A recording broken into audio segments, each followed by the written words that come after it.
예레미야 36장 계속해서 나누고 있습니다. 20절서부터 32절입니다. 그들이 두루마리를 서기관 엘리사마의 방에 두고 뜰에 들어가 왕께 나아가서 이 모든 말을 왕의 귀에 아뢰니 왕이 여우디를 보내어 두루마리를 가져오게 하매 여우디가 서기관 엘리사마의 방에서 가져다가 왕과 왕의 곁에 선 모든 고관의 귀에 낭독하니 그때는 9째 달이라. 왕이 겨울 궁전에 앉았고 그 앞에는 불피운 화로가 있더라. 여우디가 서너 쪽을 낭독하면 왕이 면도칼로 그것을 연하여 베어 화로 불에 던져서 두루마리를 모두 태웠더라. 왕과 그의 신하들이 이 모든 말을 듣고도 두려워하거나 자기들의 옷을 찢지 아니하였고 엘라단과 들라야와 그마랴가 왕께 두루마리를 불사르지 말도록 아뢰어도 왕이 듣지 아니하였으며 왕이 왕의 아들 여라무엘과 아스리엘의 아들 스라야와 압디엘의 아들 셀레미야에게 명령하여 서기관 바룩과 선지자 예레미야를 잡으라 하였으나 여호와께서 그들을 숨기셨더라. 왕이 두루마리와 바룩이 예레미야의 입을 통해 기록한 말씀을 불사른 후에 여호와의 말씀이 예레미야에게 임하니라. 이르시되 너는 다시 다른 두루마리를 가지고 유다의 여호야김 왕이 불사른 첫 두루마리의 모든 말을 기록하고 또 유다의 여호야김 왕에 대하여 이와 같이 말하기를 여호와의 말씀에 내가 이 두루마리를 불사르며 말하기를 내가 어찌하여 바벨론의 왕이 반드시 와서 이 땅을 멸하고 사람과 짐승을 이 땅에서 없어지게 하리라 하는 말을 이 두루마리에 기록하였느냐 하도다. 그러므로 여호와께서 유다의 왕 여호야김에 대하여 이와 같이 말씀하시니라. 그에게 다윗의 왕위에 앉을 자가 없게 될 것이요 그의 시체는 버림을 당하여 낮에는 더위 밤에는 추위를 당하리라. 또 내가 그와 그의 자손과 신하들을 그들의 죄악으로 말미암아 벌할 것이라. 내가 일찍이 그들과 예루살렘 주민과 유다 사람에게 그 모든 재난을 내리리라 선포하였으나 그들이 듣지 아니하였느니라. 이에 예레미야가 다른 두루마리를 가져다가 네리야의 아들 서기관 바룩에게 주매 그가 유다의 여호야김 왕이 불사른 책의 모든 말을 예레미야가 전하는 대로 기록하고 그 외에도 그 같은 말을 많이 더하였더라. 두루마리에 기록된 하나님의 말씀을 왕 여호야김 앞에서 읽었습니다. 그런데 여호야김의 반응이 어땠습니까? 마침 그때 겨울이라서 화로가 있었다 그러죠. 그러다가 23절 말씀에 보니까 여후디가 서너 쪽을 낭독하면 왕이 그것을 칼로 잘라다가 화로에 던져서 두루마리를 모두 태웠다 그랬어요. 그러니까 처음부터 끝까지 하나님의 전해주신 그 모든 말씀을 다 태워버렸다. 다르게 이야기하면 받아들이지 않았다는 겁니다. 그 말씀의 구체적인 내용은 우리가 알 수 없지만 짐작해 볼 수 있죠. 회개하라는 거 아니겠어요? 하나님의 심판의 메시지가 이미 주어졌습니다. 예레미야를 통해서 어디 예레미야뿐입니까? 이사야를 통해서 하나님께서는 남유다에 하나님의 벌하시는 하나님이 변화시키시는 그 일이 벌어질 것이다 라고 예언하라고 하셨고 그 말씀을 백성들이 들었고 그 말씀 앞에 많은 백성들이 회개하고 또한 마음이 찔려 했습니다. 그것을 전했더랬습니다. 그런데 그 일을 구체적인 회개와 변화를 이룰 수 있는 가장 주체인 그 왕이 하나님의 말씀을 싫어했어요. 듣고자 아니합니다. 오히려 불태워버렸습니다. 받아들이기는커녕 아니 순종은커녕 그 하나님의 말씀을 오히려 리젝트해버리는 그것을 싫어서 버리는 일이 벌어진 겁니다. 그런데 여러분 여기에 놀라운 일이 있습니다. 자, 왕이 싫어했고 듣기 싫어했을 뿐만 아니라 어떻게 합니까? 바룩과 예레미야를 잡으라 그랬다 그랬어요. 그러니까 이 말씀을 전한 그 선지자와 또한 서기, 그러니까 그 말씀을 기록한 바룩을 미워합니다.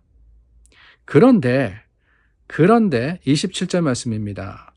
예레미야의 입을 통해서 기록한 말씀을 불사른 후에 여호와의 말씀이 예레미야에게 임하니라. 말씀을 불태워버린 후에 여호와의 말씀이 임하니라. 지난주에도 나누었습니다. 예레미야서를 통해서 우리가 계속 반복해서 듣는 표현이 뭐냐? 하나님의 말씀이 임했다라고 하는 것이지요. 어떨 때 임했습니까? 하나님의 말씀은 지속적으로 임했습니다. 그들이 듣고자 하는 말씀만 전해진 것이 아니고 오히려 백성들에게 회개하라는 심판의 메시지도 주어졌습니다. 그것이 예레미야에게 계속해서 주어졌을 때 예레미야가 백성에게 선포하고 그 선포함으로써 미움을 받고 우리가 계속해서 보지 않습니까? 뜰에 갇히기도 하고 고난을 당하기도 하고 죽음의 위협을 받기도 하고 그러나 하나님의 말씀은 끊어지지 않아요. 오늘 본문에도 어떤 말씀이냐? 하나님의 말씀하시는데 28절입니다. 다른 두루마리를 가지고 여호야김 왕이 불살은 첫 두루마리의 모든 말을 기록하고 또한 여호야김에 대한 경고의 말씀을 기록해라 라고 하십니다. 똑같은 말을 기록해라. 이스라엘과 그 백성들에게 하나님이 선포하시는 심판의 메시지, 회개의 촉구를 그대로 기록해라. 그 말씀을 들은 사람들이 가슴이 찔려 했습니다. 아니, 싫어하는 사람도 있었습니다. 다르게 이야기하면은 쉽게 받아들여져서 변화로 이어지지 못한 말씀이었다는 거예요. 그러나 그럼에도 불구하고 하나님의 말씀은 똑같이 반복해서 주어집니다. 저는 여러분 이게 놀라운 일일 뿐더러 감사한 일이 아닌가 하는 생각이 들었어요. 목숨이 위험한 상황에서 하나님이 똑같은 말씀으로써 예레미야에게 하라라고 했을 때 그 말씀이 얼마나 엄중하면 그렇겠습니까? 하나님의 말씀, 그래 받아들여지지 않아? 너희가 순종하지 않아? 그러면 그만이지. 이게 아니라는 거예요. 하나님이 왜 또 말씀하시느냐? 어떻게든 이스라엘을, 어떻게든 하나님의 백성을 변화시키기를 원하셨기 때문입니다. 저는 그게 하나님의 고집이 아닌가 하는 생각이 들어요. 하나님께서 이루시고자 하는, 하나님이 가지고 계시는 그 사랑의 마음을 우리에게 보여주시고 또한 하나님의 긍휼하심을 드러내기 위해서 하나님은 계속해서 우리에게 말씀하실 뿐더러 고집스럽게 우리를 붙드시는 것, 사실 그것은 우리가 감사할 제목이며 또한 찬양할 이유가 아닐까요? 다시 말씀을 전하라. 물론 예레미야를 통해서 전해졌던 말씀은 듣기 싫은 말씀이었습니다. 받아들이기 어려운 겁니다. 그러나 그 가운데 있는 하나님이 어디 심판만 말씀하셨어요?